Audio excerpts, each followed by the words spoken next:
Bueno, buenos días a todos. Al igual vi que había muchos que hubieran estado el día martes también. Hoy vamos a estar trabajando desde el departamento IACTA, en este caso en lo que es productos cárnicos, carnes y su conservación. Vamos a estar dando esta charla desde lo que es el departamento junto con María José Santa Cruz y María Emilia Faje en el área de nutrición. Y bueno, quien les habla, Miguel Ángel Blanco. Vamos a tratar de abordar un poco los temas concernientes a lo que es la producción y conservación y qué criterios básicos tenemos que tener buscando o viendo su vinculación con respecto a lo que es la producción en los diferentes entornos productivos que pueden llegar a tener los y escuelas agrarias.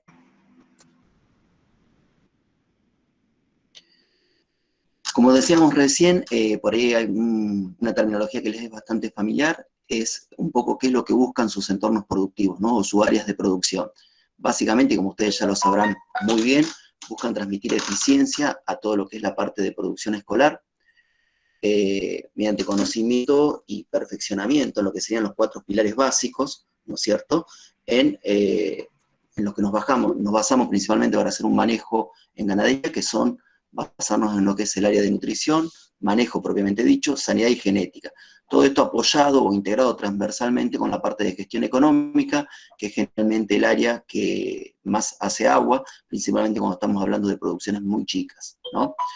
Los conocimientos que se transmiten en la escuela a sus alumnos, básicamente, también son llevados a lo que es la producción o el entorno familiar o el entorno productivo que tiene ese alumno, ¿no? Tanto lo que es familiar como lo que son vecinos y demás.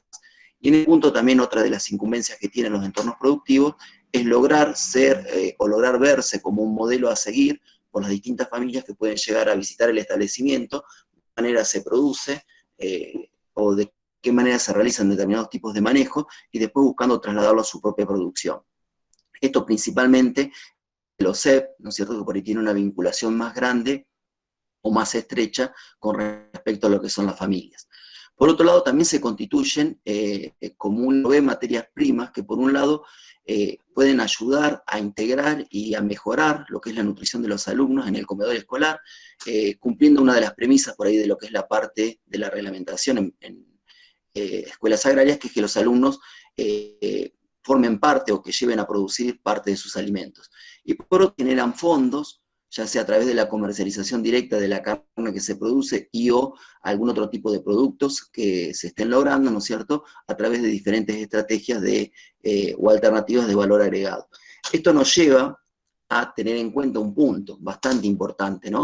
El martes cuando hablamos lo que es la parte de producción de frutas y hortalizas y conservas a partir de frutas y hortalizas, por ahí no teníamos tanto problema, ¿no? Pero en este caso tenemos que tener en cuenta que todo lo que es producción animal, llámese carne, llámese leche, lana, mieles, no tienen por ahí injerencia en lo que es la Dirección General de Bromatología. ¿Qué quiero decir con esto? Una Dirección General de Bromatología que por ahí es el contacto más cercano que tenemos a nivel local, nos puede ayudar en lo que es una habilitación a nivel de elaboradores artesanales o como sea que se denomine en su localidad, ¿no es cierto?, en lo que son salas de elaboración o salas de valor agregado en productos vegetales y o farináceos, pero no así en lo que son productos cárnicos.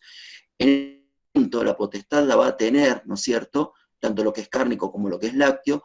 La potestad de habilitación la va a tener el Ministerio de Agroindustria o ex Ministerio de Asuntos Agrarios en lo que es el ámbito de la provincia de Buenos Aires y el SENASA ya a un nivel nacional. Por ahí esto es algo que tenemos que tener en cuenta, dado que a veces, como es el contacto que nosotros tenemos, hablamos con la cabina de bromatología, de donde nos dan el ok, nos dicen que no va a haber problema, que podemos hacer tal o cual modificación para lograr mejorar nuestra sala de faena, pero tenemos que tener muy en cuenta que en realidad ellos no nos pueden dar la habilitación final, que necesariamente vamos a tener que ir, en el caso del ámbito del Ministerio de Agroindustria y lo que es el ámbito nacional al SENASA, y por lo tanto vamos a tener que cumplimentar con sus requerimientos. Básicamente, y atendiendo las diferencias que podemos llegar a tener en cuanto a lo que son las producciones animales que vamos a estar desarrollando, que principalmente vienen de la mano con la superficie o la unidad de área que vamos a tener para producir, algo que tenemos que tener en cuenta es el hecho de que ya está bastante tenido en cuenta, y también es algo que cada vez viene viendo más el consumidor, la aplicación de las prácticas de bienestar animal, ¿no? Aplicación de prácticas de bienestar animal que, como ya muchos de ustedes habrán escuchado, en la Unión Europea se definen como la libertad a 5, o como el respeto a 5 libertades o necesidades básicas que se han determinado para la producción animal. Por un lado tenemos lo que es libertad fisiológica, es decir, no someter a los animales a periodos de hambre o a periodos de sed, lo cual empieza a chocar en algunos tipos de producciones más intensivas, como puede ser, por ejemplo, la porcina, cuando en determinadas etapas del ciclo productivo, principalmente lo que es la gestación y demás, nosotros no administramos o no damos al animal la cantidad total de alimento que potencialmente podría llegar a consumir. Por un lado, para cumplimentar con el ciclo productivo, que este sea rentable, y por otro lado, para evitar ciertos defectos, ¿cierto? Lo que es libertad de incomodidad, es decir, que tengamos un alojamiento adecuado, tanto en lo que son características constructivas como en lo que son en tamaño o nivel, número de metros cuadrados que vamos a estar destinando a cada uno de los animales, donde entramos generalmente en conflicto cuando hablamos de intensificar las producciones, cuando hablamos de una producción intensiva de cerdos, cuando hablamos de un feedlot, en el caso de bovinos. Libertad sanitaria, es decir, no someter al animal a presencias de dolor, de lesiones y de enfermedad, o en caso de que esté transitando alguna enfermedad, no atenderlo rápidamente.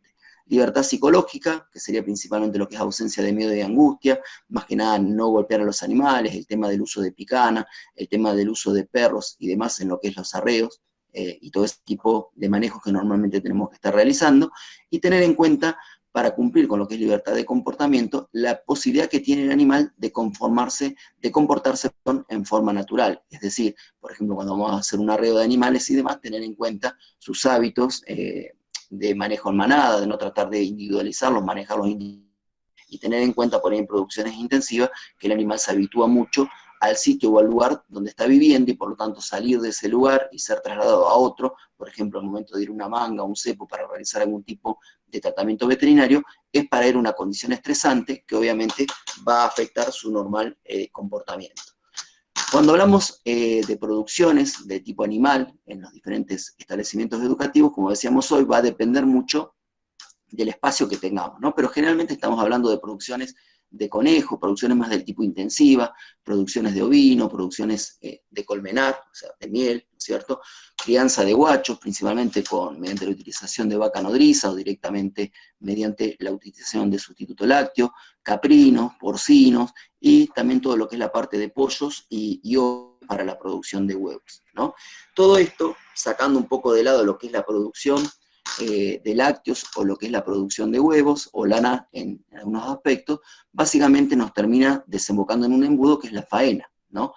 En ese punto, si nosotros vamos a estar hablando de que vamos a producir un animal y no lo vamos a comercializar como un animal vivo, sino que vamos a estar realizando su faena en el establecimiento educativo y o en el establecimiento familiar que esté asociado a la misma escuela, tenemos que tener en cuenta que de acuerdo a la reglamentación argentina, nosotros vamos a tener que tener un local habilitado para realizar el proceso de faena.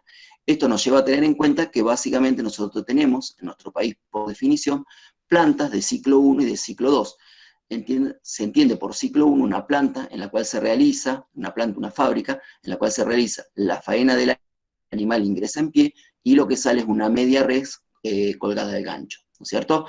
En la planta de ciclo 2 es donde ya nosotros vamos a realizar algún tipo de transformación en el animal, es decir, a partir de esa media red que se obtuvo en una planta ciclo 1, vamos a hacer algún tipo de proceso mínimo, como puede ser lo que es la parte de despot y envasado de ciertos cortes, como es la parte de elaboración de productos, como puede ser una milanesa, como puede ser una hamburguesa, como puede ser un chacinado fresco o seco. Eso nos va a dar una primera delimitación en cuanto a cuál es la planta que nosotros vamos a estar trabajando. Recuerden, como dijimos hoy, que este tipo de plantas, para su habilitación, requieren la aprobación a través del Ministerio de Agroindustria a nivel provincial y de lo que es SENASA a nivel nacional. Esto nos genera o nos lleva también a que podemos tener plantas móviles o plantas fijas. ¿Cuál es la ventaja de una sobre la otra? La planta móvil, si bien es móvil en un principio, como ustedes ven en la imagen ahí, es una casilla sobre la cual se encuentra toda la parte de producción de lo que sería la zona intermedia y la zona limpia. Básicamente es una planta móvil porque es una casilla, que valga la redundancia es móvil, pero nosotros tenemos que instalar toda una parte fija, que son todos los corrales o piquetes en los cuales se va a realizar la entrada del animal hacia la parte del cajón de insensibilización, donde va a ser inmovilizado, y por otro lado la parte de cámaras de recepción para la refrigeración de las medias reses que se van a estar obteniendo. O sea, es móvil hasta un cierto punto. En la medida que lo empezamos a utilizar, vamos a tener una cierta parte, va a ser fija y la otra va a ser móvil.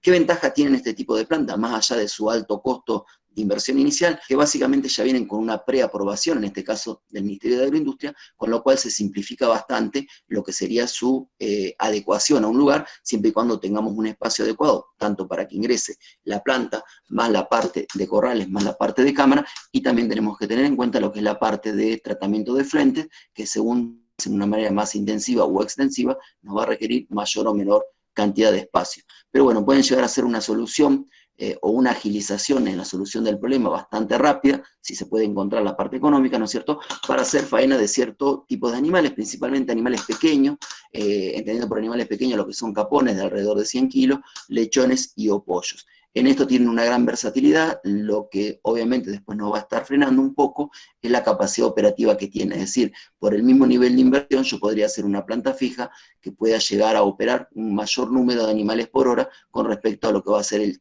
la capacidad operativa que va a tener la planta fija. Cuando entramos en lo que es la parte de faena fija, de vuelta, por ahí vamos a ser redundantes, pero tenemos que tener en cuenta cuáles son los requisitos que nos piden los entes que nos van a estar habilitando. Porque muchas veces nos encontramos que a nivel de campo o a nivel de las escuelas tenemos habilitada una sala o un ambiente en el cual se realizan estos procesos. Estos generalmente se dan animales, como puede ser, como estamos viendo ahí en la imagen, en el caso de los pollos, ¿no es cierto? Pollos parrilleros que son criados y luego se faenan para su venta. Y que vemos que obviamente no cumplen con el condicionamiento que nos estaría pidiendo, por ejemplo, agroindustria. Obviamente nosotros sabemos, por eso hacemos tanto hincapié, que normalmente desde el área de bromatología de nuestra localidad, tenemos algún conocido, se conoce la función de la escuela, se sabe que la función que tiene es social y educativa, y por eso no se audita o no se llega, digamos, a términos de y demás, pero bueno, también tenemos que saber que por ahí no estamos cumpliendo del todo, más allá del buen fin que persigue nuestro objetivo, no estamos cumpliendo enteramente con lo que dice la reglamentación o la disposición. Ahora bien, básicamente, si nosotros entendemos que vamos a tener que faenar los animales que vamos a estar comercializando, tenemos que tener en cuenta cuáles son las operaciones que se realizan en esos frigoríficos del tipo ciclo 1. Las operaciones que se realizan van desde lo que es la recepción del animal, que obviamente ya admitimos que va a tener una movilización desde el sitio en el que se produjo hacia el sitio en el que va a ser faenado. Por lo tanto, si nosotros consideramos que el hecho de sacar su corral de producción, pasarlo pasar por un cargador, que tenga un viaje hacia el frigorífico y que llegue al frigorífico, sea descargado y vaya nuevamente a un corral de recepción, va a significar una situación estresante para el mismo. Por lo tanto, vamos a tener que tener corrales de recepción en los cuales se estén alojando los animales por un lapso de tiempo que, según la especie animal que estemos trabajando, va entre las 8 y 24 horas aproximadamente, en el cual lo que se busca es que ese animal, digamos, se recupere de esa situación estresante y recupere sus niveles de reserva a nivel energético, que en el caso del animal es glucógeno. Hay un reconocimiento sanitario previo a la faena del mismo, en el cual el médico veterinario, que sea el responsable de ese establecimiento, va a determinar si ese animal puede ingresar al circuito de faena. Hay una parte de ducha, que básicamente es un baño por aspersión con agua fría, que lo que busca es dar una mayor vasodilatación, es decir, permitir después en el proceso de sangrado que se elimine la mayor cantidad de sangre posible. Hay un proceso de aturdimiento o insensibilización, el cual es por reglamentación obligatorio en todos los frigoríficos que trabajen en nuestro país, con la excepción que tienen algunos métodos de faenas rituales, como pueden ser el kosher o el halal, en el cual por cuestiones religiosas el animal no puede estar insensibilizado. Son las únicas excepciones que nosotros tenemos a nivel país. El resto de los establecimientos deben tener algún sistema de insensibilización. Ahí pasamos propiamente al proceso de sacrificio-matanza, que comienza con la sangría o el seccionamiento, ¿no es cierto?, a nivel de vaso, que va a permitir la eliminación de sangre del animal. De la especie que estemos trabajando, vamos a ir a la parte de cueriado o depilado, en el caso de cueriado en el caso del bovino, depilado en el caso del cerdo, o desplume en lo que sería el caso del pollo parrillero. Vamos a pasar por una parte de visceración y preparación de las medias reses. Las medias reses, dependiendo de la especie que sea, se van a dividir en dos. El bovino se divide en dos medias reses, en el caso del porcino puede que se divida o que quede unido por la cabeza, ya que esa es una diferencia que tenemos. En el caso del bovino la cabeza no va con las medias reses, en el caso del porcino sí. Se produce un proceso de lavado y secado de las reses, se realiza otra inspección sanitaria en la cual se revisan más que nada a nivel y demás cualquier sintomatología que pueda determinar la presencia de algún tipo de enfermedad que haga que esa carne no pueda ser destinada al circuito comercial, se toman las muestras de lo que es en el caso de cerdos, de entraña para realizar el análisis de triquinose, y de ahí en sí liberarlo, ¿no es cierto?, para el circuito comercial. Y por último se hacen lo que son pesadas y sellado de las medias reses, en las cuales vamos a tener un sello que va a estar indicando el peso de esa media res, y los otros sellos que van a indicar la categoría del animal, el frigorífico en el cual fue habilitado, los números de habilitación del frigorífico y demás. Ahora bien, si nosotros entendemos que nuestro sistema productivo termina con la venta de un animal en pie, que después de ahí va a pasar a un frigorífico ciclo 1 y después lo recibimos o no para realizar algún tipo de desposte, de elaboración de productos, más, nosotros tenemos que tener en cuenta, o independientemente, o si vamos a hacer la faena de ese animal en nuestro establecimiento, vamos a tener que tener en cuenta algunas características. Es decir, primero y principal, el tiempo de ayuno que vamos a dar previo al sacrificio, es decir, que el animal esté vacío. ¿Cómo logro esto? Bueno, retirando el acceso al animal, del animal a los comederos. ¿Cuánto tiempo? Y 12, 24 horas con antelación a lo que sería la carga y o el sacrificio de ese animal. Si yo voy a realizar el sacrificio del animal en mi propio establecimiento, tendré que tener una revisión o esa inspección sanitaria previa a la faena del mismo, a cargo de los médicos veterinarios, que generalmente nosotros en las escuelas agrarias o en los CPT tenemos algún médico veterinario que obviamente hacer los cursos y o las habilitaciones pertinentes para estar habilitado para realizar este tipo de procesos.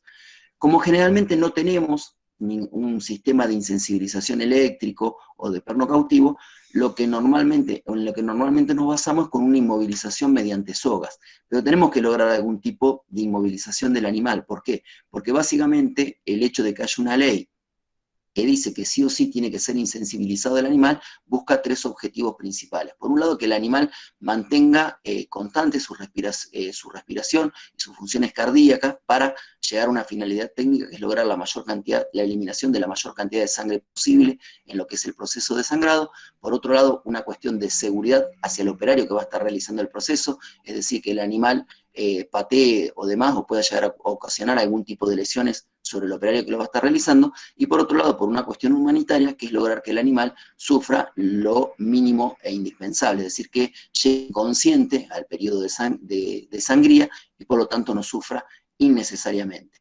Recuerden ustedes también que en este caso, generalmente como no tenemos ningún sistema de insensibilización, se suelen utilizar lo que son masas o peor aún, un tiro directamente, lo cual está prohibido también por el código, ¿no? Recuerden que el animal tiene que llegar vivo al periodo de sangría, con lo cual si nosotros aplicamos un mazazo, no es muy difícil determinar cuál es la fuerza que hay que aplicar sobre ese mazazo para no producir directamente la muerte del animal por el golpe.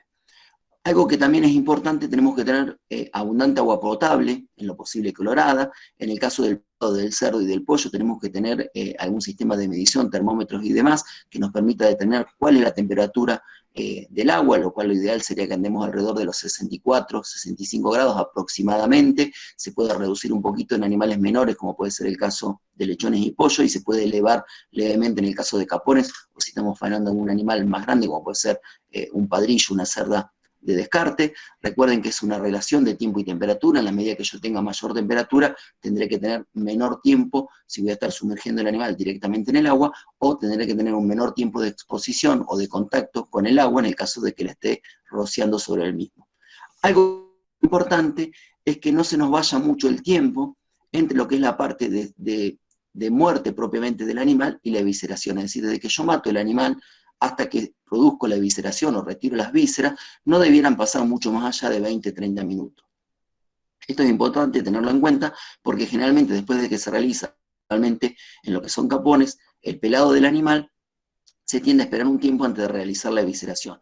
¿Por qué es importante? Cuando yo voy a sacrificar un animal, si el veterinario dio el visto bueno y no vio ninguna sintomatología que pueda llegar a predisponer o a pensar que cursa alguna patología, el músculo desde el punto de vista microbiológico de ese animal es estéril, ¿no es cierto? No tiene carga contaminante de microorganismos. Después yo empiezo a contaminarlo ya desde el momento que ingresa el cuchillo para realizar la sangría, cual en realidad deberíamos utilizar dos cuchillos, con un primero hacer el corte de la parte de cuero o piel del animal y con el segundo, ¿no es cierto?, ingresar y cortar las venas. Yo ya empiezo a contaminantes hacia esa musculatura, ¿no es cierto? También con el proceso de pelado, también con el proceso de viscerado.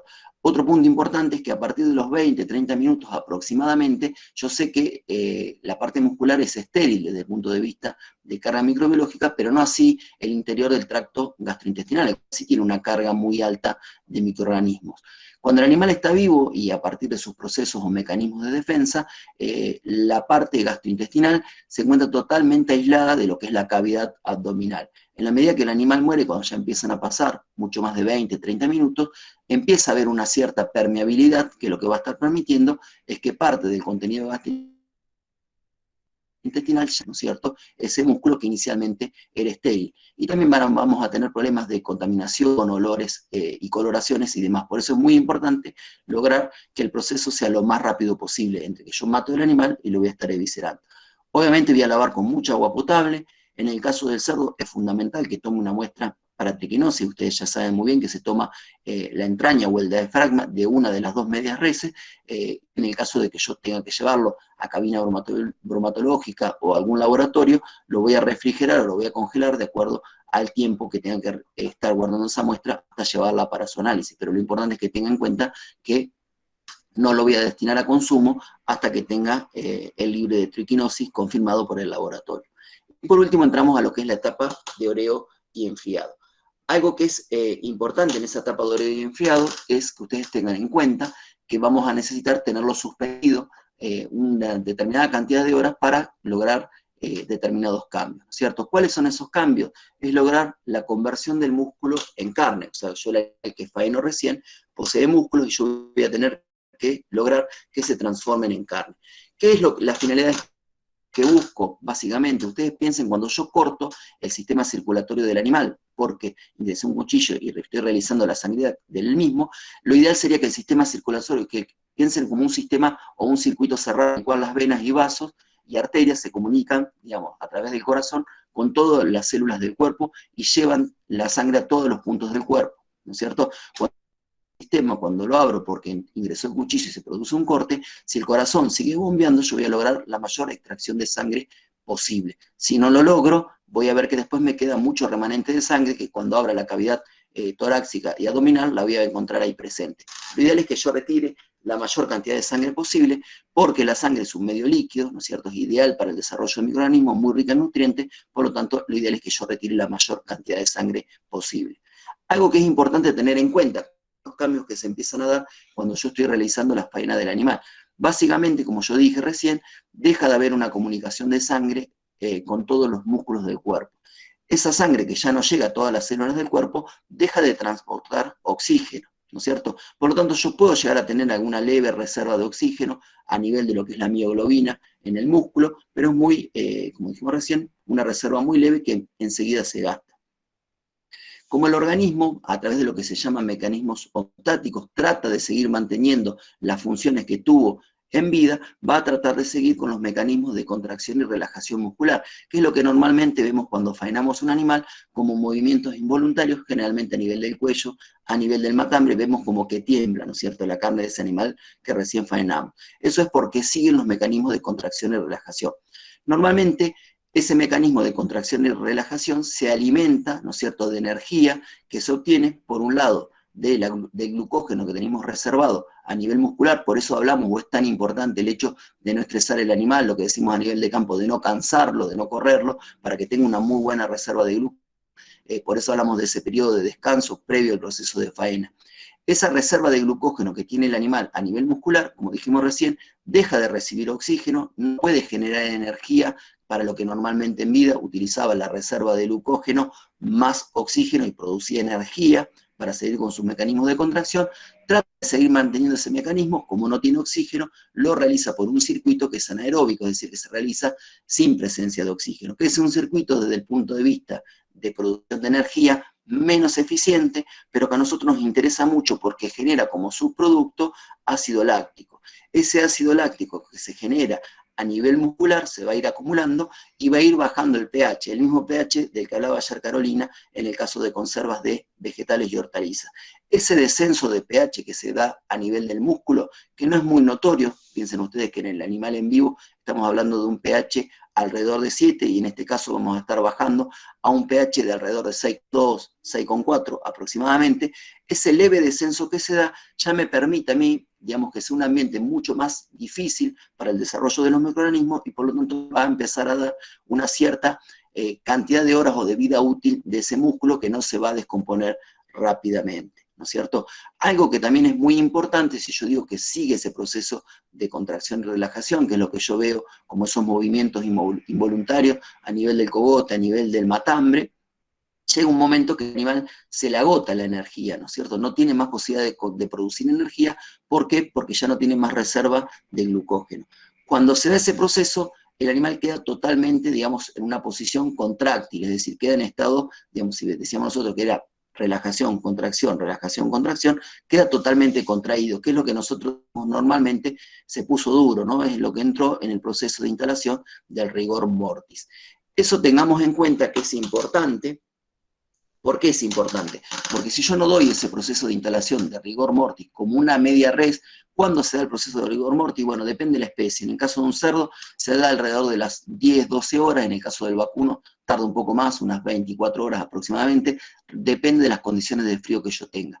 Si ese proceso de contracción se da y yo ya desposté, digamos, en caliente el animal, vamos a hacer que ese músculo que se va a contraer, al no estar anclado al hueso, ¿no es cierto?, la contracción va a ser mucho más violenta. Y cuando se busca la relajación a lo largo del tiempo, ese músculo va a tender a perder mucha agua y por lo tanto se va a percibir como un corte mucho más duro. Por lo tanto es importante que yo realice y tenga en cuenta que yo ese animal, ¿no es cierto?, que yo planifique la faena, cuándo la voy a estar realizando, en qué horario lo voy a estar realizando, por lo general en las horas de la tarde, que son las horas más frescas, de realizarla en lo posible dentro de lo que son los días más fríos. Generalmente yo no tengo una cámara de conservación, o sea que aprovecho los meses de invierno para tener mayor nivel. También es importante, en el caso de bovinos y porcinos, como puede ser un capón y demás, dejarlos al menos en reposo durante una noche para dar lugar a ese proceso de instalación de rigor mortis, alrededor de unas 12 horas en el caso de lo que son porcinos, alrededor de unas 24 en el caso de lo que son bovinos, ¿no es cierto? Al otro día yo ya podría, ahí sí, despostar, ¿no es cierto?, en el caso de algo casero, y guardar los cortes ya individualizados, para acorde al consumo diario que yo voy a estar realizando, es decir, la porción que yo voy a estar descongelando tiene que ser la que voy a estar consumiendo en el día. ¿En qué lo voy a embolsar? En una bolsita, en las bolsitas normales de arranque de polietileno de alta densidad, bien rotulada y bien cerrada. Y ahí voy a pasar al proceso de refrigeración y congelación, ¿no es cierto? Tengan en cuenta que si yo cargo un freezer con una media res de porcino, que son alrededor de unos 80, 90 kilos de carne, o con una media res de bovino, que son alrededor de 90, 125, dependiendo del tamaño que tenga, ese animal, recuerden que un porcino rinde aproximadamente un 80%, 80, 82, 83 de acuerdo a la genética, y en el caso de un vacuno andamos entre un 50, 57, entre un 57, perdón, 61%, también dependiendo el grado de terminación que tenga, de acuerdo al tamaño final que tenga, si fue criado en filo, si fue criado a pasto, tenemos diferentes variaciones, pero andamos alrededor de un 60%. Tengan en cuenta, en términos generales, que es mucha cantidad de carne, que para lo que es un freezer normal que podemos llegar a tener nosotros, no lo vamos a congelar inmediatamente, vamos a tardar 2, 3, 4 días, dependiendo del nivel de carga que hagamos del mismo. Por lo tanto, puede llegar a ser necesario en algunos momentos que hagamos rotación de las bolsas, las que están en contacto con la placa de refrigeración o con el piso, y las vayamos rotando con las que están más en el centro, para lograr que sea más uniforme en cuanto al tiempo la congelación del producto. Es un poquitito para tener en cuenta lo que sería la producción y o conservación de carne. Y ahora vamos a hacer un breve apartado con respecto a lo que es producción de huevo, que es una producción bastante importante que podemos llegar a tener también en las escuelas. En términos generales y sin aburrirlo mucho, algo que tratamos de buscar un poco lo que dice el código y generalmente no se condice con lo que hacemos a nivel de campo. Bueno, el código nos dice específicamente que solo se pueden vender como huevos frescos, ¿no es cierto?, los huevos de gallina como huevos frescos. Si yo no aclaro, de gallina. En caso de que sean de otras especies, tendré que aclarar huevos de pato, codorniz, lo que fuese, ¿no? No podemos denominar como huevo fresco el huevo que haya sido sometido intencionalmente a temperaturas de refrigeración, una práctica que es bastante común, ¿no es cierto?, en verano, que nosotros pongamos los huevos en la heladera. Fíjense que, en teoría, lo que dice el código, no se podrían comercializar como huevo fresco, algo que normalmente se realiza. Otra cuestión que nos aclara el código es la clasificación por peso, el famoso tema de si huevos grandes y huevos chicos. Lo que nos dice el código es que de 62 gramos para arriba estamos hablando de una calidad extra grande o grado IS. Calidad grande o grado 1, 54 gramos por unidad, mediano o grado 2, 48 gramos por unidad, y chico o grado 3, 42 gramos por unidad. O nos da también su equivalente al peso por docena. Y otra práctica que normalmente se lleva a cabo a nivel de campo, que realizamos todos normalmente a nivel de campo, es el hecho de lavar los huevos, porque vienen sucios y demás. Recuerden que el código prohíbe el lavado de la cáscara del huevo. Recuerden que la cáscara del huevo es una membrana permeable, ¿no es cierto? Es decir, no es algo que yo diga, por más que yo la vea dura, no es una barrera que no puede atravesar ningún tipo de contaminante. Es una membrana permeable, que naturalmente es una cutícula cerosa, ¿no es cierto?, que limita su permeabilidad. En el caso de que yo la lave, cuando más tiempo la lave, si yo lo dejo sumergido en agua peor, o si realizo algún tipo de lavado abrasivo para eliminar la suciedad que pueda llegar a tener en la superficie, voy a estar eliminando esa capa cerosa, por lo tanto voy a aumentar la permeabilidad del mismo.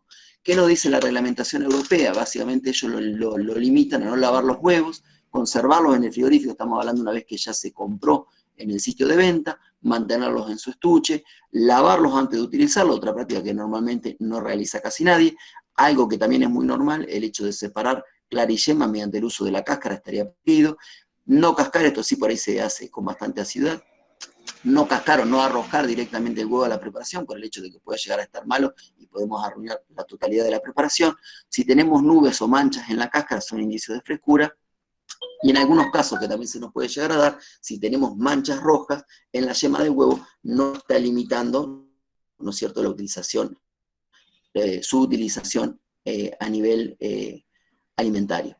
Ahora bien, le vamos a dar lugar a María Emilia Faj para que ella nos hable un poquitito de lo que son los aspectos nutricionales, y ya ahí vamos a pasar después sí a hablar con María José con la última parte del curso. ¿Estás, Emiliano? ¿Tenés algo? Bueno, buen día a todos. ¿Me escuchan bien? Sí, al pelo. ¿Sí? ¿Se escucha bien? Bien, muy bien. Sí, sí. Bueno, el consumo de carnes, como bien dijo Miguel, estamos acostumbrados nosotros a consumir bastante cantidad de carne, sobre todo de carnes rojas, pero tenemos que hacer un equilibrio entre lo que es carnes rojas y carnes blancas. En este caso vamos a entender como carnes rojas todo lo que sea vaca y cerdo, que es lo que más habitualmente consumimos aquí nosotros. Y como carnes blancas, pollo y pescado. Por ahí no nombramos el tema del pescado, pero también lo incluyo en lo que es la parte nutricional, ¿sí? Bueno, el consumo de carne, o sea, la carne en sí es un alimento altamente nutritivo. Tiene un gran aporte de proteínas, y proteínas que son de muy buena calidad o de alto valor biológico, ¿sí? Y también tiene un gran contenido de hierro, que a diferencia de los vegetales, el hierro de la carne se llama hierro hemínico, y es un hierro que se absorbe prácticamente en un 70 o un 80%. Es fundamental para la sangre de nuestro cuerpo, ¿sí?, para la formación de hemoglobina y el transporte de oxígeno en el organismo nuestro. También las carnes tienen un alto complejo de vitaminas del grupo B, B1, B2, bueno, diferentes vitaminas del complejo B, y sobre todo la vitamina B12, que en las personas que no consumen carne es carente, ¿sí? Por lo tanto deben suplementarla. Las carnes de por sí, y lo que es el huevo también, o sea, todo lo que es origen animal, contiene un alto contenido de vitaminas del complejo B. Después, las carnes en sí, ya sea de vaca, de cerdo, tienen un valor nutritivo muy similar. Depende del corte, obviamente. Por ejemplo, una chuleta de cerdo es muy similar en calorías y en valor nutritivo a una chuleta de vaca. Me refiero más que nada a un bife angosto, que es el que menos grasa tiene, ¿sí? Diferente al bife angosto. Lo mismo un solomillo de cerdo y un lomo de vaca. Tienen similar nutrientes y similar calorías.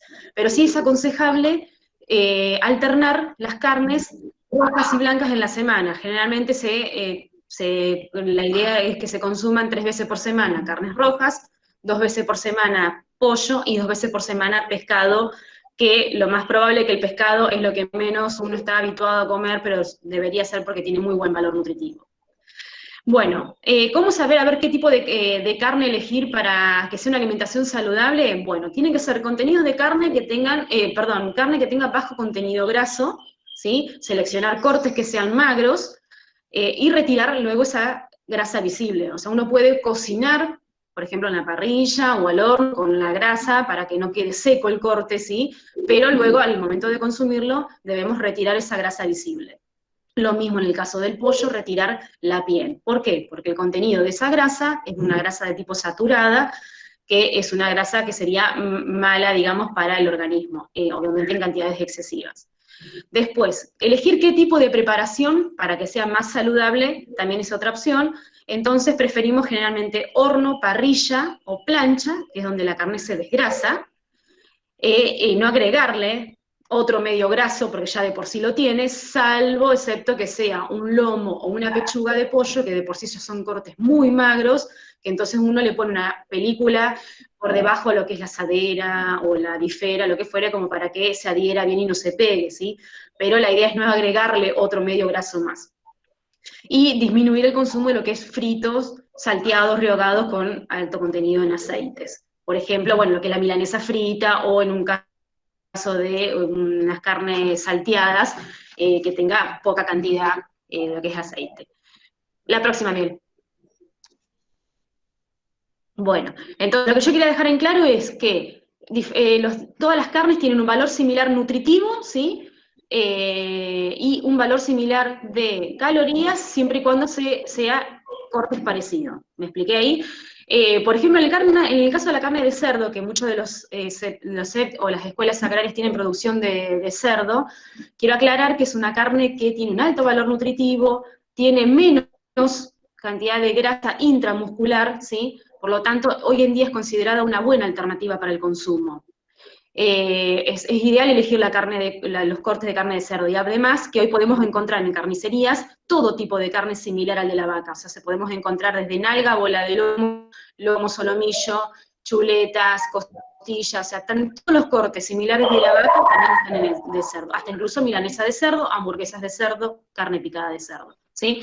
Entonces, quería aclarar eso, que hoy en día el cerdo es una muy buena alternativa. Y además tiene una parte del perfil de minerales que tiene mayor contenido de potasio y de magnesio que la carne de vaca, por lo tanto también más apta para las personas que tienen hipertensión, por ejemplo. Bueno, en cuanto a cuánta cantidad de carne debemos consumir por día, por persona, lo ideal sería una porción mediana, que quiero aclarar que es la mano de cada uno. Generalmente antes se tomaba la palma de la mano, ¿sí? Muchas veces lo habrán escuchado la gente que ha ido a nutrición o algo por el estilo, que se indica la palma, pero la realidad es que la palma de la mano es una porción chica, ¿sí? Hoy en día se considera más o menos lo que es una mano mediana. Eso sería lo equivalente a un churrasco mediano o un bife de costilla, por ejemplo, una chuleta, o sería el equivalente a 2 hamburguesas, siempre quiero aclarar caseras, ya sea picada de pollo, de cerdo, de vaca, casera, no las que vienen industriales. Después, otra equivalencia es, en cuanto al pollo, para la porción diaria es el patamuslo, el cuarto de pollo, sin piel, obviamente, o 2 bifes de pechuga de pollo. También, en el caso de pechuga de pollo, 2 bifes sería lo que ocuparía más o menos la mano completa, que serían aproximadamente 2 o 3 pechuguitas de pollo. Después, el equivalente en milanesa sería una milanesa entre mediana y grande, o 2 chicas, por ejemplo, en el caso de peseto, la cantidad serían 2 milanesas de peseto. Y en el caso del pescado sería un filet grande de pescado, o el equivalente a una lata de atún al agua, en lo posible, ¿sí? Bueno, esas serían las cantidades diarias sugeridas por día en una comida. O sea, yo no quiero decir que almuerce una milanesa grande y después vuelva a cenar otra chuleta. Ahí ya me estoy excediendo a 2 porciones diarias. Lo ideal es una porción diaria. Lo que podemos hacer es dividirlo. Entonces, por ejemplo, si uno quiere repetir porque me sobró, hice un pollo al horno al mediodía y quiero volver a comer pollo a la noche, entonces ahí uno debería consumir una presa de pollo al mediodía y otra presa de pollo a la noche, y ahí completo la totalidad. Esto es por una cuestión de que también el exceso de carnes tienen ácido úrico, por ejemplo, uno de los componentes que pueden ser nocivos para la salud. Bien, bueno, en cuanto al huevo. El huevo o sea, nosotros los nutricionistas lo llamamos como el patrón o gold estándar, porque es el alimento que más nutrientes tiene y el mejor aporte de proteínas. Las proteínas de alto valor biológico las contiene el huevo, contiene todos los aminoácidos esenciales que nuestro cuerpo no sintetiza, que los podemos obtener a través del huevo, ya sea por la clara y por la yema. Las dos componentes son esenciales. Tienen, la recomendación, en el caso del consumo de huevo, bueno, siempre es conservarlo una vez que lo compramos del supermercado, de la despensa, del mercado, lo que sea, es conservarlo luego en la heladera, en la parte de la puerta, y utilizar que tenga la cáscara sana y limpia, que no esté ni cachada, bueno, como ya lo explicó Miguel anteriormente. El huevo, la ventaja que tiene, que es muy versátil y se puede cocinar de diferentes maneras. Primero partiendo de la unidad en huevo sí, que podemos consumirlo como huevo duro, huevo poché, huevo a la plancha, bueno, el huevo frito, pero que no es indicado por el tema de la fritura y de la grasa, una alimentación sana. Pero después también se lo puede utilizar como ligue en tortillas, en revueltos, también en postres de leche, en flanes, budines, tortas, preparaciones, y bizcochuelos, y también todo lo que es soufflé, por ejemplo, de vegetales, de queso. Entonces, el huevo en sí es un alimento que lo podemos incluir en muchas preparaciones. Obviamente se desaconseja el consumo de lo que es frito. ¿Y cuál es la cantidad diaria sugerida? Bueno, acá también hay un tema. Actualmente, antes uno decía, no, huevo, yo tengo colesterol, no puedo consumir, el médico me dijo que no, o 3 veces por semana. Bueno, la realidad hoy en día es que el huevo se puede consumir una unidad por día, siempre y cuando no haya ninguna patología relacionada con el colesterol, ¿sí? Entonces, una unidad por día se puede consumir tranquilamente. Si la persona no quiere consumir la yema porque, por ejemplo, no le gusta, entonces en ese caso se puede reemplazar por 2 claras de huevo. Y de esa manera lo que es el valor nutricional proteico lo tengo reemplazado, ¿sí? O sea, una unidad de huevo entero la puedo reemplazar por 2 claras de huevo.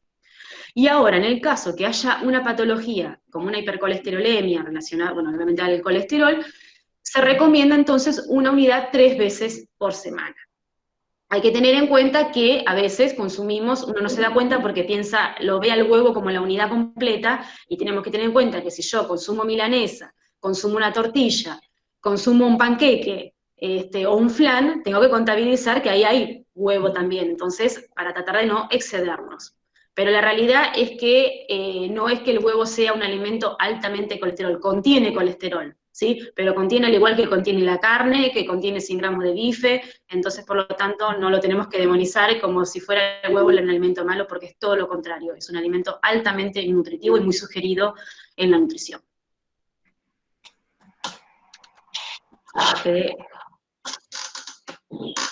Bueno, doy el paso a mis compañeros para que sigan con la parte de conservación de las carnes. Si hay preguntas, las hacemos al final. Bueno, buen día para el que no saludé. ¿Me están escuchando bien? Sí, Alberto. Sí, se escuchaba. Perfecto. Bárbaro. Bien, bueno, yo ahora les voy a hablar un poco de lo que es la conservación de la carne y los productos derivados de ella, teniendo en cuenta fundamentalmente que la conservación de la carne es una de las, digamos, de los productos más difíciles de conservar, dado que su alto contenido de agua, la gran cantidad de nutrientes que tiene, como explicó Emilia, y el pH que llega una vez que ha pasado el proceso de maduración de la carne, la hacen un alimento altamente alterable, ¿sí? Entonces es importante que durante todo el proceso de producción y manipulación hagamos un control adecuado de esos procesos para tratar de conservar la carne de manera correcta y segura. Cuando nosotros hablamos de conservar la carne, surge un término a veces que es la vida útil, ¿sí? La vida útil de los alimentos, entre ellas la carne, puede definirse como el tiempo máximo en el que ese producto mantiene sus propiedades nutricionales, sensoriales, microbiológicas y de inocuidad, ¿sí? Siendo durante ese periodo el alimento totalmente seguro y aceptable para el consumidor. Si ustedes se fijan, nosotros acá tenemos en cuenta varias propiedades para, digamos, para cuidar de la carne. Y ahora vamos a estar apuntando fundamentalmente a aquellas que hacen a la inocuidad de la carne, es decir, que es inocuo, que sea segura desde el punto de vista de que no genere enfermedad en quien va a consumir esa carne, o los productos que de ella deriven. ¿Cuáles son los métodos de conservación que aplicamos normalmente a la conservación de la carne? Y vamos a tener los básicos de refrigeración y congelación, y después aquellos que nos llevan a algún proceso en el cual la carne se transforma en un producto diferente, pero que de igual manera debemos seguir conservando.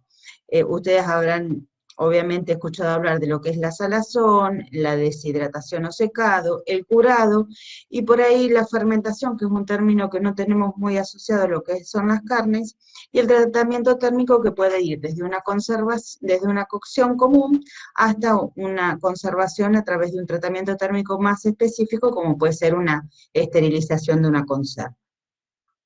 Vamos a hablar un poquito de la refrigeración, que es lo que hacemos nosotros normalmente en casa. Si nosotros la carne la tomamos desde una carnicería, ya vamos a tener una carne enfriada. En cambio, si esa carne procede de una faena familiar, vamos a tener que lograr lo que se denomina para la jerga frigorífica un enfriamiento inicial. Es eso que hoy hablaba Miguel, de dejar que baje su temperatura, que se den esos cambios que llevan a la conversión del músculo en carne, para luego tener una buena calidad de carne. Nosotros, la temperatura ideal de refrigeración va a estar entre 0 y 5 grados centígrados para la carne, ¿sí? Y tenemos que tener en cuenta que una heladera familiar o comercial, como la que pueden ver acá, normalmente está en temperaturas alrededor de 5 grados, o a veces puede subir hasta 7 de acuerdo a la época del año. Esta refrigeración debe ser, o sea, hace que la carne esté en buenas condiciones durante un periodo de tiempo, ¿sí? Y tengamos en cuenta que la refrigeración no es un proceso de destrucción de microorganismos, sino que esa condición de baja temperatura hace que el crecimiento de los microorganismos se haga más lento, ¿sí? Obviamente nosotros no podemos pensar conservar carne fresca, o carne bovina, pollos, otras especies como conejos, o productos de derivados como chorizo fresco, morcilla, si no lo hacemos a través de la refrigeración, ¿sí? Nosotros debemos generar algunas prácticas, o buenas prácticas, ¿sí?, que hacen que hacen mantener, o sea, que nos lleven a mantener esa temperatura de refrigeración o congelación desde el momento en que faenamos el animal o compramos la carne hasta el momento de procesarla. Eso ustedes alguna vez lo habrán sentido nombrar como que es mantener o cuidar la cadena de frío. Es fundamental en la conservación de la carne cuidar esta cadena de frío para asegurarnos la inocuidad de los productos que consumimos. ¿De qué manera refrigerar? O sea, ¿qué cuidados tenemos que tener respecto a la refrigeración de la carne? Fundamentalmente tenemos que evitar la contaminación cruzada. Si estuvieron ustedes en los primeros encuentros donde presentaron Carla y Natalia lo que era manipulación de los alimentos y demás, ellas hablaron de contaminación cruzada, y realmente la carne es una de los alimentos que genera mayor contaminación, fundamentalmente porque nosotros la carne sí o sí la comemos luego cocinada, ¿sí? O sea, la tratamos nuevamente térmicamente, que puede reducir su carga propia de microorganismos que puedan alterar la salud de quien los consume. Pero muchas veces esa carne, como ahí les muestro una imagen, contamina por contacto directo o indirecto, como explicaron ya las chicas, otros alimentos que pueden estar compartiendo el lugar físico de la heladera. Entonces, es fundamental prevenir la posibilidad de una contaminación cruzada. A veces hay contaminaciones que, sin ser, digamos, cruzadas, pero sí generan problemas de conservación respecto a cuando nosotros mezclamos en un mismo lugar o en una misma superficie lo que es, por ejemplo, carne vacuna con carne de pollo, ¿sí? Ustedes saben que el pollo se altera más rápidamente que la carne vacuna, entonces si comparten una bandeja en la heladera, por ejemplo, puede llevar a que la carne vacuna se altere más rápidamente que el pollo, ¿sí? Si ustedes tienen, por ejemplo, carne cruda en contacto con otros alimentos que son cárnicos también, como puede ser un embutido, un fiambre, un matambre arrollado, o cualquier otro que se les ocurra, siempre debemos tener el cuidado de que estén separados físicamente, es decir, bandejas diferentes, envases diferentes, que no puedan entrar en contacto los líquidos de uno con el otro, ¿sí? Para evitar las posibles alteraciones o el desarrollo de microorganismos que puedan generar enfermedad, ¿sí? Y lo que mencionaban las chicas inicialmente, allá por los primeros encuentros, el hecho de que no entren en contacto tampoco lo que son los utensilios de la cocina, o mesadas, o nuestras propias manos, o las rejillas, entre los productos crudos y aquellos que van a estar listos para consumir o ya cocidos. Bien, vamos a hablar un poquito de congelación. Si bien hoy Miguel les mencionó la posibilidad de congelar lo que suele proceder de la faena, digamos, propia, ¿a qué llamamos congelación? En realidad congelar es, como les explicó también Carolina el martes en el encuentro anterior, es mantener a temperaturas por debajo de menos 18 grados centígrados, es decir, utilizar los freezer, ¿sí? En esas condiciones, los microorganismos no desarrollan, o sea, no es que tienen un crecimiento más lento como pasaba en la refrigeración, pero no significa que haya destrucción, es decir, que esos microorganismos, cuando esa carne toma nuevamente temperatura, pueden desarrollar y crecer rápidamente. En las condiciones de congelación nosotros vamos a tener el mayor tiempo de vida útil de la carne sin alterar sus propiedades, es decir, es la mejor forma de conservar la carne sin alterar ninguna de sus propiedades o alterarlas mínimamente, ¿sí? Y como también les explicó Carolina el otro día, nosotros vamos a considerar que la congelación no es simplemente lograr que el producto se congele, sino que es lograr que el producto se congele, mantenerlo a ese producto congelado en buenas condiciones, es decir, tratando de que no haya cambios en la temperatura, y después proceder a la descongelación en forma correcta. En el tema de la carne, descongelar la carne en forma correcta es muchas veces tan importante como su proceso de congelación, y ahora más adelante les explico por qué. La congelación, ¿cuánto tiempo me dura una carne congelada? Va a depender fundamentalmente de dos factores, entre otros, que son no menos importantes, pero estos son los que vamos a resaltar, porque son por ahí los que más podemos nosotros afectar en nuestra actividad en el hogar. La cantidad de grasa que presenta cada tipo de carne es fundamental, ¿sí? Si bien nosotros a bajas temperaturas detenemos el crecimiento de microorganismos, todo lo que lleve a reacciones de oxidación no se detiene por la congelación. ¿Les habrá pasado alguna vez que por ahí guardaron algún producto con mayor contenido de grasa, como puede ser un chorizo fresco o un chorizo seco, durante un periodo de tiempo en el freezer, ¿sí? O en congelación, y después de ese periodo de tiempo, cuando lo consumimos, sentimos que ya ha cambiado ese gusto, que se aparecen los sabores rancios, además de otras cuestiones que tienen que ver con, por ejemplo, la intensificación de los sabores, sobre todo los picantes y los salados. Y otro de los factores que afecta el tiempo que dura la carne congelada es el grado de transformación. Cuanto más manipulación haya tenido esa carne, menor es el tiempo de conservación. Y les doy acá, por ejemplo, ejemplos, ¿no? La carne con mucho contenido de grasa, ¿sí? Y los embutidos, por una cuestión del enranciamiento, no se pueden mantener más de 1 a 2 meses en congelación. Obviamente que la principal causa es el cambio en el sabor, ¿no? Por la cual no debería ser mayor ese tiempo.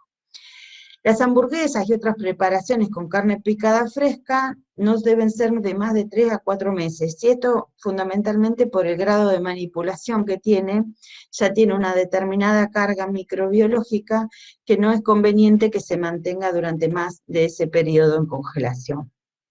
Ya los cortes frescos con menos manipulación, sin o sea, en trozos grandes, pueden conservarse de 4 a 12 meses, y mucho tiene que ver la permanencia del hueso o no. Si no son con hueso, más tiempo de conservación. En cambio, el pollo u otras carnes de ave, el periodo de conservación va de 9 a 12 meses. Y si es sin hueso, mejor todavía. ¿Cómo hacer yo para congelar carne a nivel hogareño? Si yo, por ejemplo, no hago, o sea, si quiero congelar lo que sería lo que recibo de un supermercado, de una carnicería, lo que llega a casa porque lo compré, es por ahí el manejo un poquito más simple que si yo quiero conservar un animal entero que faené en mi campo o en la escuela, ¿sí? Por ahí en la parte de faena, del animal que procede de faena, lo explicó Miguel hace un ratito, y vamos a concentrarnos un poco en cómo separar lo que yo voy a consumir directamente. Aún si ustedes van a faenar un animal entero, hay que pensar, si yo voy a, por ejemplo, faenar el chuletero, congelar el chuletero, me conviene hacerlo ya en porciones, ¿sí? Porque una vez que yo descongelo todo el chuletero, ya después me obligo a tener que comerlo en un tiempo relativamente corto. En cambio, si voy congelando por porciones, por chuletas, puedo ir sacando de a 2 chuletas cada vez que yo quiera consumirlas, ¿sí? La carne debería estar envuelta en film o separadores o dentro de recipientes adecuados que permitan, digamos, que esa carne pierda agua y que se puedan absorber otros olores, o que se quemen por frío o se resequen, que suele pasar en el freezer. Entonces lo ideal es que siempre esté envuelta o envasada.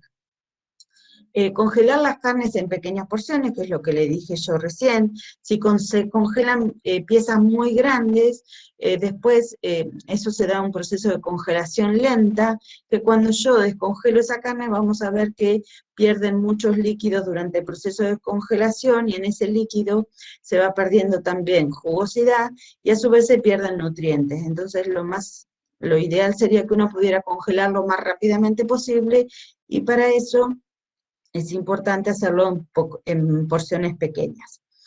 En el caso de cortes que tengan mucha grasa, tratar de eliminar el exceso de grasa, sobre todo la visible, ¿sí? La que uno puede separar fácilmente. Y si uno hace preparaciones con carne, lo ideal es esperar que esos platos se enfríen y luego congelarlos, ¿sí? Y como les decía Miguel, si se congela gran cantidad de carne en un freezer, ir rotando los cortes para que la extracción de calor se haga más efectiva. Acá, por ejemplo, les muestro algunos ejemplos de cómo congelar, en la parte izquierda inferior, todo separado en porciones, todo embolsado o con film, y después una cuestión muy importante es cómo congelar la carne picada. Y siempre la carne picada, lo ideal es tratar de que sea una superficie lo más digamos, grande posible. Para ello lo ideal es que sea en forma, así como lo planteamos en esta bolsa, que quede chatita. Incluso después lo pueden separar en distintas porciones, entonces yo puedo ir y decir, bueno, hoy quiero hacer un tuco, y saco solamente uno de estos cuadritos para trabajar fácilmente, ¿sí? Esos cuadritos después de congelados son más fáciles de separar que si tengo una bola de 1 kilo de carne picada y quiero sacar un pedacito, ¿sí? Estas pequeñas, digamos, trampitas o estos pequeños recursos que uno toma realmente facilita la conservación de la carne. Como les explicó Carolina el otro día con el tema de las frutas, las carnes para descongelarse se deben descongelar en frío, ¿sí? La carne, por su alto contenido en agua, tarda mucho tiempo en descongelarse. Nunca se deben hacer a temperatura ambiente, tampoco bajo un chorro de agua caliente, por ejemplo, ¿sí? Porque eso puede acelerar el proceso de crecimiento de bacterias patógenas que pueden llegar a causar enfermedad en quienes la consumen, ¿sí? La mejor forma de descongelar la carne, si requiere descongelar, es en heladera, y tener en cuenta que requerimos, de acuerdo al corte, al menos unas 24 horas. También se puede usar la opción de descongelar del microondas si la vamos a usar rápidamente, es decir, descongelo para usar en el momento. Y lo ideal, si no, es cocinar las piezas directamente congeladas. ¿Qué es esto? Si yo tomo una hamburguesa del freezer, no hay ningún inconveniente en llevarla directamente a cocción. Tengo que por ahí tener más cuidado de que internamente se cocine bien, pero por ahí desde el punto de vista microbiológico es mejor la calidad de la carne que se cocina directamente congelada. Puedo, por ejemplo, bueno, acá otra forma de conservar la carne picada es en cubeteras. En realidad no es que tiene que estar todo el tiempo en la cubetera, sino que una vez que se congelaron, yo después puedo sacar esos cubitos congelados y meterlos en bolsa y voy sacando los que necesito. Y por ejemplo, si yo estoy preparando un tuco, puedo directamente esa carne picada, ponerla a cocción directamente sin necesidad de descongelar, ¿sí? Con respecto a si se puede recongelar la carne, no, en cruda no. Solamente se puede volver a congelar una carne si yo la sometí a un proceso de cocción, ¿sí? Cuando nosotros tenemos temperaturas que están cercanas a los 4 o 6 grados centígrados, que es por ahí la temperatura que tiene la carne dentro de la heladera, por ahí en la parte externa ya tenemos esa temperatura, aunque internamente siga congelada. Entonces ya en la parte externa empiezan a multiplicarse microorganismos, que hace que si yo no utilizo toda esa carne y la vuelva a congelar, ya tiene una carga de microorganismos mayor y se hace más fácilmente alterable, o es más alta la probabilidad de que cause algún problema de salud en quien la consume, ¿sí? Si nosotros una vez que cocinamos esa carne, por ejemplo, preparamos unas empanadas o preparamos un pollo o un tuco o lo que fuera, podemos volver a congelar esa preparación donde la carne ya cambió su estado, es decir, está cocida, ¿sí? Obviamente tener el cuidado de que se haya enfriado completamente antes de congelar. Por ahí es mejor lograr un enfriamiento a temperatura ambiente, después meter en la heladera y después llevar a la congelación, al congelador, ¿sí? Bien, otro de los procesos que nosotros utilizamos y que es el más antiguo, de los que surgieron incluso mucho antes de lo que era la refrigeración y la congelación, era la salazón, ¿sí? Es el hecho de poner la carne en contacto con sal. Eso hace que se genere una pérdida de agua o deshidratación, ¿sí? Va penetrando la sal y va saliendo agua, y eso hace que haya menos agua disponible para el crecimiento de los microorganismos que alteran o generan enfermedad, ¿sí? Hoy por hoy, la salazón no se utiliza como un método de conservación como era en la antigüedad, que si no la carne se echaba a perder y no se podía aprovechar. Hoy por hoy, la salazón se utiliza como un complemento para la obtención de carnes que tienen unas características diferentes. Un jamón curado, una bondiola, una panceta, ¿sí? Lo usamos más como un proceso de obtención de productos diferenciados que a la carne fresca, que un proceso de conservación en sí. No obstante, nosotros lo vamos a usar como un método de conservación porque, por ejemplo, ese jamón crudo no requiere refrigeración por sí para conservarse, ¿sí? ¿Se entiende? Bien, ese proceso de salazón se combina con otros métodos, como es el curado, como es el secado, o en el caso, por ejemplo, de un jamón cocido con una cocción, ¿sí? La incorporación de sal en un producto cárnico, como puede ser un jamón crudo, se puede hacer por ponerlo en sal, con incorporación de sal por encima o por debajo, con la incorporación de sal en una formulación, por ejemplo, en la elaboración de un chorizo fresco, y por inyección, por ejemplo, de una salmuera, que es el método habitual de obtención de los jamones cocidos, ¿sí? Cuando yo incorporo menores concentraciones de sal, por ejemplo, en un chorizo fresco o en un chorizo seco, también el efecto conservador de esa sal es menor, es decir, que no va a lograr conservación por sí sola por el solo hecho de tener un 2% de sal, ¿sí? Tendré que tomar otros recaudos para conservar ese producto más allá del hecho de incorporar sal. ¿sí? ¿Qué cuidados debo tener fundamentalmente con esto de elaborar salazones, que es una práctica muy habitual, ya sea en el hogar, como por ahí en las escuelas, y mucho en el campo con los animales que proceden de la faena propia? Lo ideal es trabajar con una carne que sea de buena calidad microbiológica. ¿Y cómo me aseguro yo eso si no tengo medios por ahí para evaluarlo?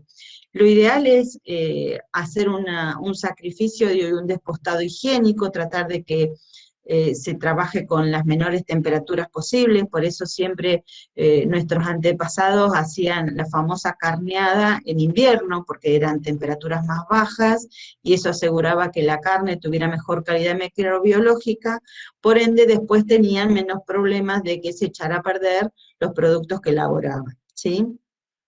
Lo ideal es que el producto esté correctamente despostado, que esté un corte limpio, ¿sí? Que sea bien emprolijado antes de someterlo a un proceso de salazón. Después es importante el tiempo de permanencia que yo doy a ese trozo de carne en la sal, porque es lo que me va a dar la cantidad de sal que absorbe esa carne, ¿sí? Yo no puedo, en un proceso de salazón de un jamón crudo, saber cuánta sal me va a absorber, ¿sí? Pero sí sé que dándole de 1 día y medio a 2 días y medio en permanencia en sal por cada kilo de carne que yo puse, es un tiempo adecuado para lograr un buen proceso de salazón.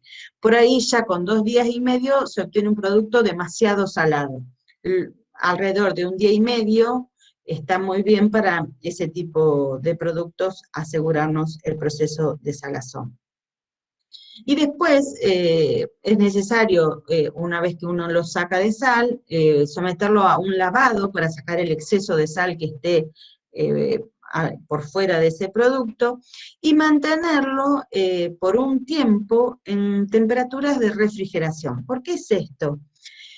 Fundamentalmente porque la carne absorbe la sal desde la superficie hacia el interior. Entonces, al cabo de 1 día y medio o 2 que yo lo tuve en sal, si puse 1 kilo de jamón, esa sal no penetró hasta el centro de la carne. Entonces, dentro de ella, si no tengo presencia de sal y mantengo a temperaturas ambiente, puedo empezar a tener desarrollo de microorganismos que alteren el producto, ¿sí? Entonces es fundamental mantener, después de que se saca de sal, unos días, por ejemplo para una bondiola puede ser 1 semana, 10 días en refrigeración, para después sí sacarlo a temperatura ambiente y que se complete el proceso de secado. Como secado de deshidratación, hoy por hoy nosotros no comemos estos productos, que por ahí en nuestra zona, ¿no? No se comen estos productos como son el charqui, sino que el secado deshidratado está más asociado a otros procesos, como puede ser el proceso de salazón, curado o de fermentación, para la obtención de, por ejemplo, un chorizo seco, un salame, un salamín, ¿sí? No es tan, digamos, también su objetivo es eliminar agua para que no esté disponible para los microorganismos, pero las condiciones, por ejemplo, ambientales de nuestra zona no permitirían poder secar la carne de esta manera, como sí se logra en otras regiones, como puede ser el NOA.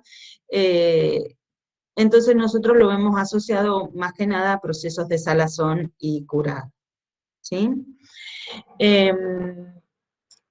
Si nosotros logramos estabilizar el producto, por ejemplo, por un proceso de salazón y secado, lo voy a tener durante más tiempo disponible para el consumo, ¿sí? Es fundamental tener en cuenta que este proceso de secado se ve bastante afectado por el tamaño de la pieza a secar. No es lo mismo querer secar una bondiola que una pata de jamón entero, o querer secar, por ejemplo, un salame Milán y un salamín, ¿sí? Depende del tamaño de la pieza, el tiempo que requiere, y cuanto más grande la pieza, más cuidados voy a tener que tener en su proceso de estabilización, ¿sí? Para evitar que haya desarrollo de microorganismos. El secado es fundamental en todos los productos, tanto los jamones, los salamines, porque en ese periodo se va desarrollando lo que es el aroma y el sabor propio de esos alimentos. ¿A qué llamamos curado? Muchas veces el término curado está asociado a lo que es la salazón, porque en realidad industrialmente o en las fábricas de forma artesanal se hacen conjuntamente, pero en realidad cuando uno habla de curado es el hecho de que se genere el color propio de esos productos, como pueden ver acá el jamón crudo o un jamón cocido, que hacen que tenga ese color particular. Por ejemplo, ustedes, no sé si en algún momento se habrán preguntado, pero ¿por qué el jamón cocido queda color rosado si yo someto a cocción cualquier tipo de carne en forma hogareña? A mí me queda amarronada, no me queda ese color rosado propio del jamón cocido. ¿Qué es lo que hace la diferencia? Precisamente ese proceso de curado, que es la incorporación de lo que se denominan sustancias curantes, que son nitratos y nitritos de sodio o potasio. Son unas sales específicas que, además de generar ese color particular en los productos cárnicos, afectan lo que es el desarrollo de aroma y sabor, pero fundamentalmente, que muchas veces es el uso que nosotros le damos desde lo tecnológico como más importante, que es inhibir el desarrollo de algunos microorganismos que son indeseables por el tipo de enfermedad que pueden generar en el consumidor de esos productos, que es fundamentalmente el Clostridium botulinum, que genera el botulismo, y algunas especies de estafilococos patógenos, ¿sí?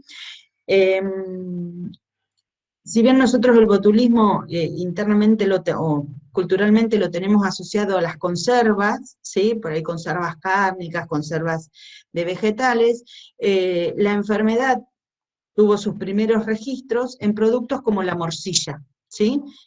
Allí fueron las primeras, por ahí, descubrimientos de esta enfermedad a través de una contaminación alimentaria. Bien, y nosotros habíamos mencionado el proceso de fermentación, que habíamos dicho que no lo teníamos muy asociado a lo que son los productos cárnicos, porque en realidad no somos conscientes de que se da ese proceso fermentativo, porque muchas veces no hacemos nada, sino que se da en forma natural, que es la degradación de los azúcares propios que tiene la carne, ¿sí? En ácido láctico cuando nosotros le damos determinadas condiciones, ¿sí? Ese proceso se da fundamentalmente en los embutidos secos.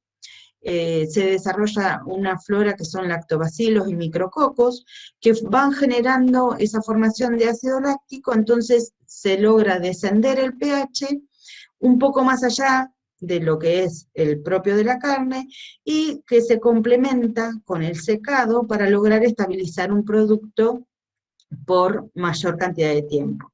Es lo que hace a ese proceso de, digamos, que yo les decía que se suman procesos o que se complementan para dar la conservación de un producto.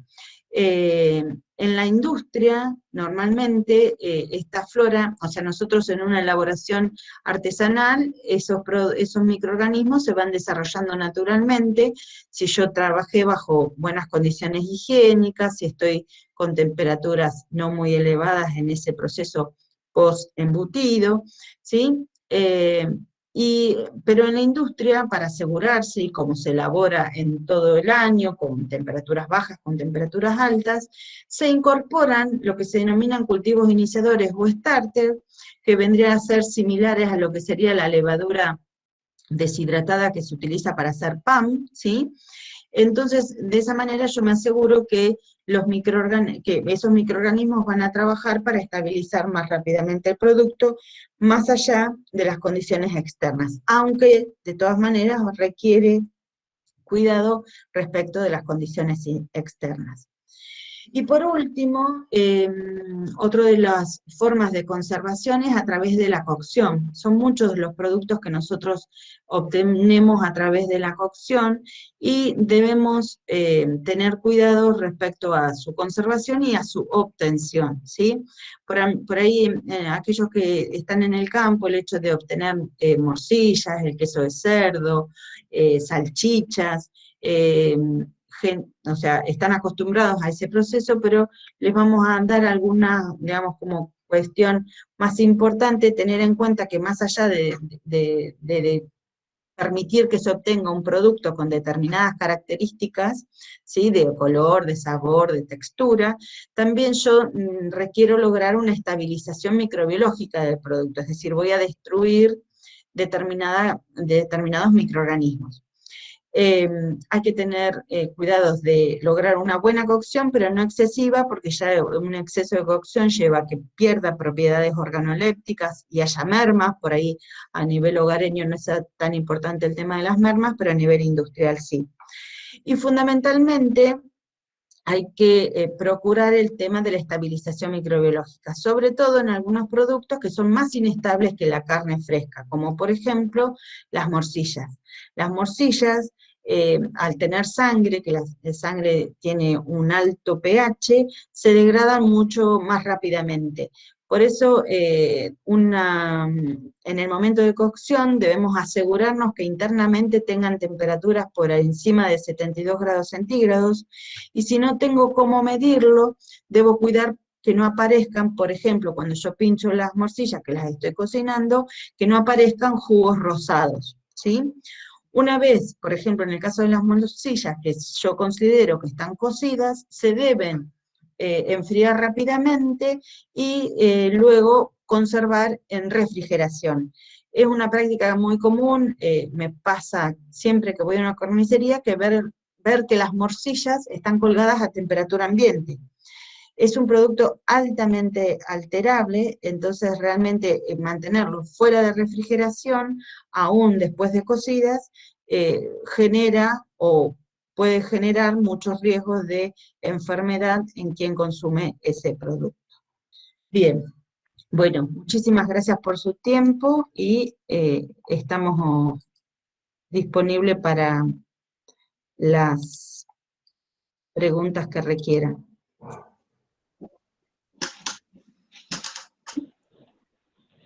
Sí, había algunas consultas. No sé si Miguel, creo que una era para vos. Sí, yo la leí ahí, O creo que para la decía, primera parte. creo que la preguntaba Mercedes con respecto a cómo se toma la muestra. La muestra que se toma es de una de las medias reses del animal que estamos carneando, se toma el corte que normalmente conocemos como entraña, que es el diafragma, ¿no? Es una vez que se divide en dos medias reses, cuando se retira la parte del unto y el riñón, es la tela esa que nos queda pegada a la costilla, digamos, que lo que hace, la función que tiene el animal en vivo es separar lo que es cavidad torácica de cavidad abdominal. Se toma completa y esa muestra es la que se remite al laboratorio. Y después, con respecto al tema de la instauración del rigor mortis en animales pequeños, yo no lo aclaré, por ahí hay una práctica bastante común cuando se faena un lechón o un cordero, faenarlo y enviarlo directamente a la parrilla en poco tiempo, ¿no es cierto?, en términos de horas. Tengan en cuenta ustedes la instalación del rigor mortis en animales pequeños se da más rápido, a lo mejor que en animales más grandes. Lo ideal sería que nosotros no estemos consumiendo un animal que esté en ese momento en complejo de rigor mortis, porque va a ser más duro. La percepción que vamos a tener es que la terneza que obtenemos del mismo es menor. En ese caso, como decíamos recién, un lechón o un cordero que se va a estar asando antes de que se dé el proceso de instauración, obviamente no vamos a tener problema. Gracias, Miguel. No sé si alguien más quiere hacer alguna consulta. Si no hay más preguntas, sí. A mí me mató el tema de la morcilla, porque me gusta consumir morcillas. Entonces me gustaría saber si consumir la morcilla en frío, digamos, cuando viene, yo sé que tuvo un proceso de cocción para elaborarla la morcilla, ¿no? Pero consumirla en frío, sin asar, sin cocinar nosotros en casa, ¿es peligroso todavía? ¿Conserva algún peligro? Ya que estuvo en la carnicería colgada, que es real, la vemos, ¿no, María José? Es real eso, que lo vemos colgada fuera de la heladera. Sí, yo siempre digo, ¿no?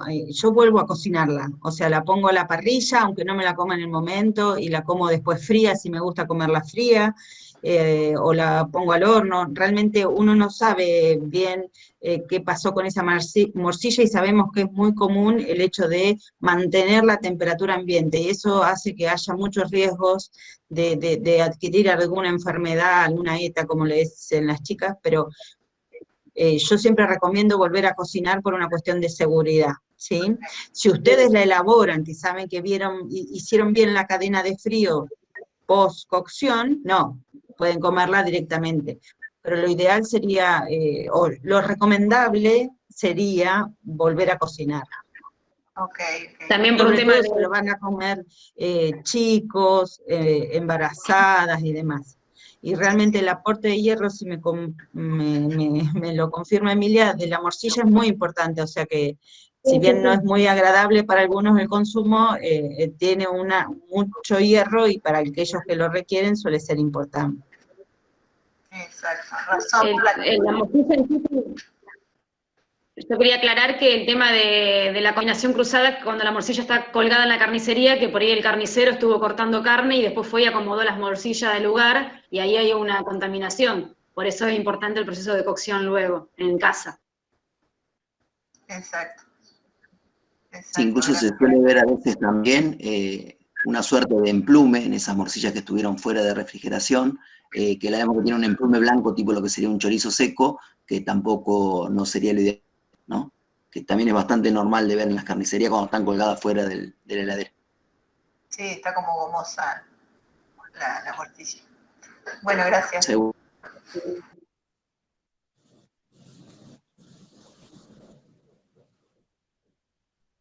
No sé si quedó alguna otra pregunta por ahí dando vuelta, si quieren aprovechar ahora. Acá Si no...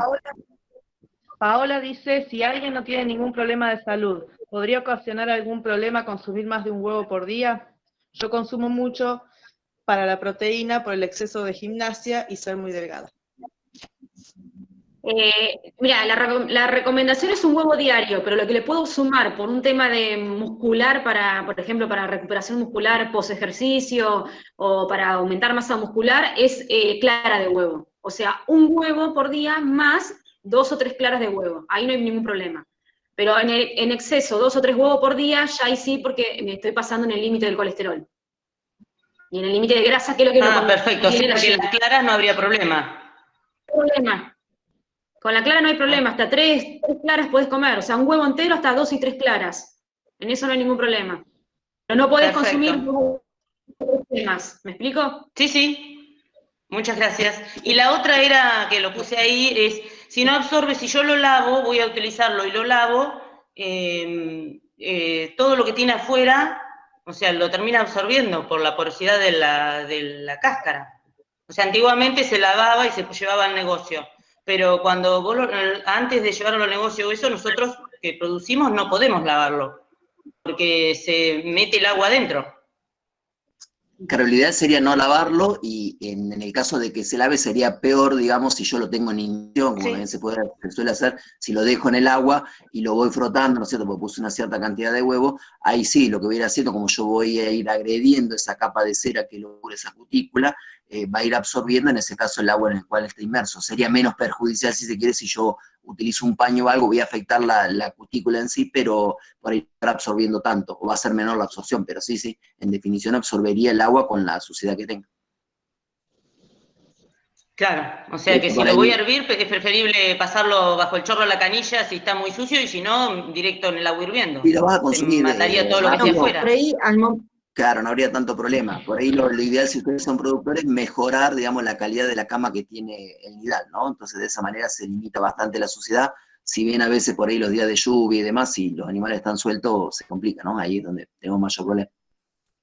Claro. Igual, por ahí quería aclararte, Paola, o a todos, que al momento del consumo, o si vos lo vas a cocinar, ahí sí lo podés lavar y inmediatamente al consumo, ¿sí? El tema es no hacer esa práctica antes de ponerlo a la venta, ¿sí? Sino o antes de guardarlo en la heladera, o sea, yo no puedo traerlo del negocio, lavarlo y guardarlos en la heladera. O sea, lo tengo que lavar. Y si vas a tardar un tiempo en consumirlo, no. Lo ideal es lavarlo previo al consumo. Inmediatamente vos lo vayas a poner en una preparación o los vayas a hervir, ¿sí? Sí, sí.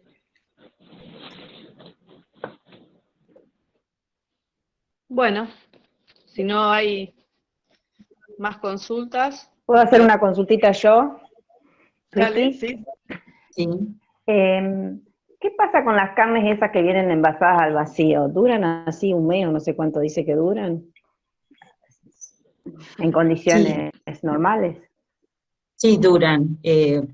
duran siempre y cuando se mantenga al vacío y se mantenga en condiciones de refrigeración, ¿sí?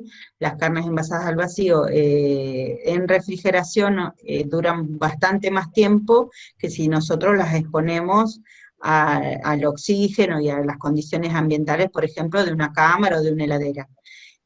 Sí tenemos que tener en cuenta que muchas veces observamos que esas carnes tienen jugos o tienen colores que no son los que nosotros pensamos que es de la carne fresca, pero si nosotros rompemos esa envoltura de vacío y dejamos un tiempito que esa carne esté en contacto con oxígeno, vamos a ver que ese color oscuro se va a desaparecer y se va a volver tipo carne fresca. Y los jugos son naturales en la carne, nada más que nosotros por ahí, al exponerlo a condiciones de refrigeración que genera cierta deshidratación, no los observamos. En cambio, en esa bolsa es como que se recolectan todos esos jugos y no se pierden, y por eso se visualizan más, pero realmente da una mejora en cuanto a la conservación el hecho del envasado a vacío. Cuenta que Gracias. envasado no es un método de conservación en sí, lo que hace es mantener la calidad inicial que yo tenía de esa carne. O sea, si yo ya una carne muy contaminada desde el punto de vista microbiológico, va a durar menos tiempo que si parto de una carne que está mejor desde el punto de vista microbiológico, ¿se entiende? Y por ahí con respecto a lo que decía María José, también tenemos que tener diferencia, hay veces que fuera modificada o en las bandejas esas de tipo Taigopol que vemos con envoltura, por debajo del corte cárnico tenemos un pouch que es absorbente y por ahí no vemos los líquidos que están dentro de esa suerte de esponja, ¿no es cierto?, que lo absorbió. Por eso es un criterio a tener en cuenta. Bueno, creo que podríamos dar por finalizado este encuentro, ¿no? Bueno, muchas gracias. Gracias a todos. Muchas gracias a todos por su tiempo. Nos vemos. Gracias, gracias. Hasta la próxima. Chao, chao. Chao. Chao, chao. Hasta la próxima. Gracias.